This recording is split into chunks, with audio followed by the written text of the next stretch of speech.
Bienvenue dans l'émission Saveurs divines. Cette bonne nouvelle du royaume sera prêchée dans le monde entier pour servir de témoignage à toutes les nations. Alors viendra la fin. Ce pain céleste vous est présenté par Immaculée Niraneza.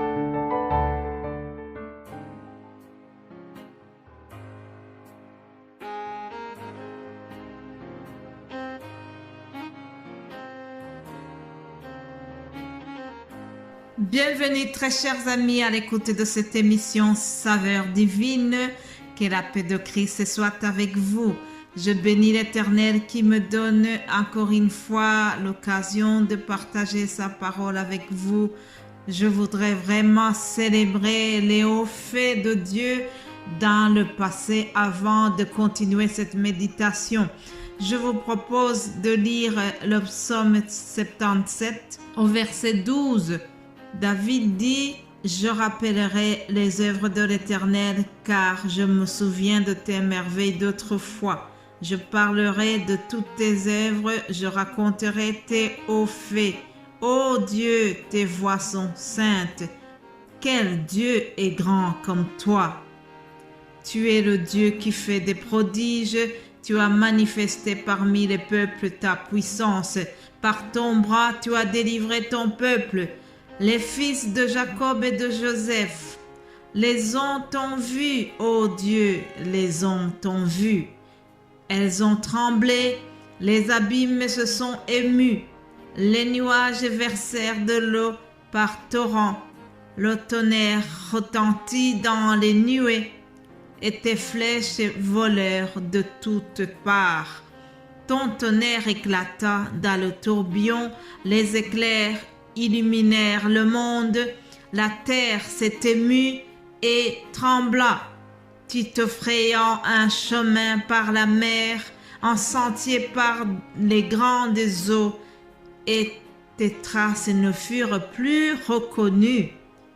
Tu as conduit ton peuple comme un troupeau par la main de Moïse et d'Aaron. Alléluia, Amen.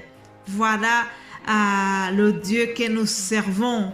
C'est le Dieu qui a fendu la mer en deux parties et son peuple est passé au sec. Alléluia. Et j'ai la bonne nouvelle ce matin, chers amis.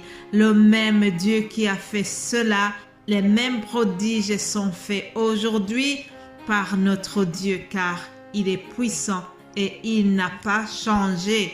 Alléluia. Et après cette louange à l'Éternel, continuons notre thème. Il s'agit de se débarrasser de l'ancienne nature pour s'habiller de l'homme nouveau. Nous devons nous débarrasser de la colère, de la méchanceté, des paroles équivoques, tout ce que je vous ai dit hier. Et aujourd'hui, nous allons continuer dans ce même thème. Je vous propose de lire Hébreux chapitre 12 au verset 1. Le titre est le suivant: la persévérance au sein des épreuves. Nous donc aussi, puisque nous sommes environnés d'une si grande nuée de témoins, rejetons tout fardeau et le péché qui nous enveloppe si facilement et courons avec persévérance dans la carrière qui nous est ouverte. Alléluia. Ayant les regards sur Jésus, qui suscite la foi et l'amène à la perfection. En échange de la joie qui lui était réservée, il a souffert la croix, méprisé l'ignominie et s'est assis à la droite du trône de Dieu. Amen. Mes bien-aimés de Dieu, c'est un verset très long que je viens de lire, mais retenez deux choses. On nous dit que nous sommes environnés d'une grande nuée de témoins. En effet, dans ce cheminement vers le ciel, nous avons des témoins, nous avons des héros de la foi qui nous ont précédés. Oui, chers amis, il y a des témoins qui ont réussi. si nous échouons, n'allons pas dire que nous n'avons pas eu des modèles qui nous ont précédés. Oui, il n'y a pas d'excuses. Nous avons des témoins, chers amis. La Bible est remplie de ces personnages qui ont réussi. Et donc, nous devons vraiment les imiter. Je voudrais vraiment imiter l'exemple de Joseph. Joseph est le bon témoin de la crainte de Dieu. Vous savez comment Joseph a résisté à la femme de Potiphar. Quelle crainte de Dieu, chers amis. Joseph savait que quoi qu'il arrive, il doit faire attention parce qu'il savait que l'œil de Dieu est toujours tourné vers lui.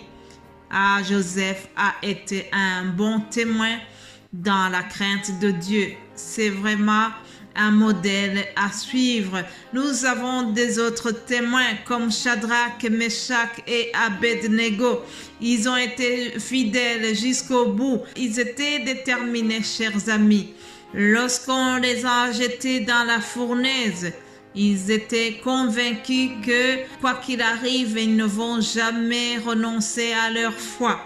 Ils ont dit, même si nous ne sommes pas sauvés de la fournaise, mais nous n'allons jamais nous prosterner devant ce roi.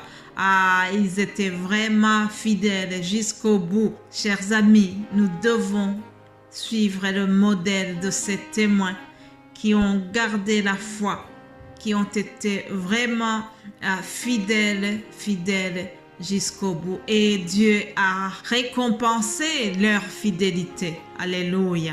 Dans les Actes des Apôtres, nous avons un autre grand témoin, c'est Étienne. Étienne, devant ses bourreaux, il n'a pas eu la colère, il n'a pas eu la haine, mais la parole nous dit qu'il a prié pour eux. Il a dit, Seigneur, pardonne-leur. Jusqu'au bout, il avait de la compassion pour les gens qui allaient le tuer.